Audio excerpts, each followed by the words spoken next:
35 से 40 पाकिस्तान के जवानों ने इस तरह से आकर के हमको घेर लिया। उनका एक छोटा सा कद का था, वो कमांडर था उनका, वो बोलता एकदम से बोले इनको जरा रीचेक करो, इनमें से कोई जिंदा तो नहीं बच गया। पाकिस्तान के जवान जब हमारी बॉडियों में जब गोलियां मारते थे तो बॉडियां ऐसे उछलती थी। उसने सामने वाले को मारा, उसकी बॉडी उछली, बगल वाले को, मैं इस तरह से पड़ा, उसने फर्स्ट में यहाँ पे गोली मारी, मैं देख रहा हूँ पड़ा हुआ धुआं निकल रहा है, पैर में गोली मारी, यहाँ से भी धुआं निकल रहा है। बस उस गोली की पीड़ा को चुपचाप पड़ा सहता रहा। उनको यकीन हो गया कि इनमें से कोई जिंदा नहीं है। सर उसके बाद तो उन्होंने जो तांडव किया है, अमानवीय क्रूरताओं की सारी हदें पार कर दी। हमारी बॉडियों में पत्थर मारने, रूट की ठोकरें मारने, गालियाँ दे रहे, सब कुछ पड़ा सहता रहा, देखता रहा। बहुत देर तक ये तांडव चला। उसके बाद उनके कमांडर ने फिर अपने साथियों को, सैनिकों को आदेश, इनके हथियार उठाओ। और जहाँ हम थे, जहाँ से रात को हम चले थे लगभग 500 मीटर नीचे, वहाँ हमारा MMG पोस्ट था।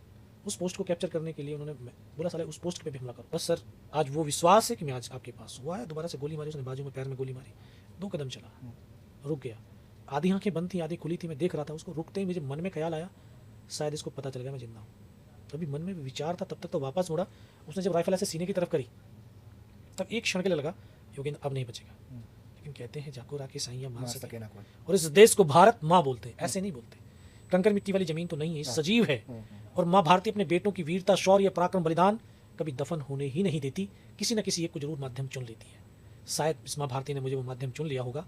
तभी तो जब गोली सीने की तरफ चलाई थी, यहाँ पे पर्स रखा था, पर्स में कुछ 5-5 रुपए के सिक्के थे, क्योंकि पूरी पैंट फट गई थी पहाड़ों पे चलते चलते।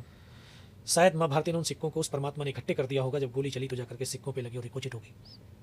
उस गोली के धक्के से, फोर्स से, पावर से मुझे भी लगा मैं मर गया हूँ। अच्छा, पाकिस्तान का दूसरा जवान आया होगा, उसने आकर के जब मेरा वेपन उठा करके जा रहा था, शायद उसका पैर मेरे पैर से टकराया होगा। तो एकदम से मुझे चेतना आई, मुझे लगा मैं तो जिंदा हूँ। तब एक आंतरिक आवाज़ एकदम से आई, योगेंद्र अभी तक नहीं मरा तो मरेगा भी नहीं।